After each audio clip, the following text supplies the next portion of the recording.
When you're becoming a strategic leader, one of the big challenges is you have to decide what orders need to be given. And it requires forthrightly approaching the issue that sometimes interests are in collision, sometimes interests are in conflict. To watch the progression of the students over the course of the year is extremely rewarding. And at the end of my second year full-time teaching, one of the students came up to me the last week and said, "Mr. Smyth, I want to thank all of the faculty here at the War College for what you together have done." He said, basically, my undergraduate education was, I skated.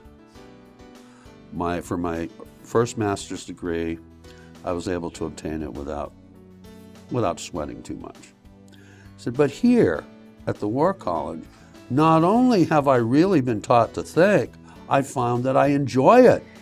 I find myself going home and reading a book for pleasure rather than watching a Gilligan's Island rerun. And to me, that was terribly moving. Just to listen to the quality of the discourse also in the seminars as the year goes by. Very, very rewarding. Watching the students' development, of course, is very personally rewarding. Perhaps the best contribution, though, is that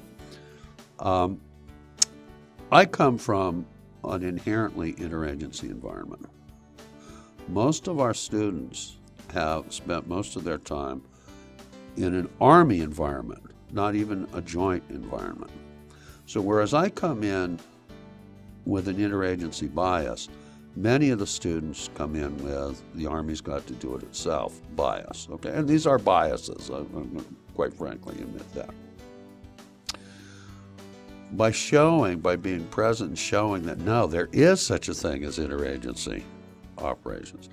I mean, we always tell the story of the student who asks, what building is the interagency in? Or we get people, we at PKSOI are always having to tell people in the Army, the interagency includes you. The interagency doesn't mean everybody else. It means all of the agencies, including the Army.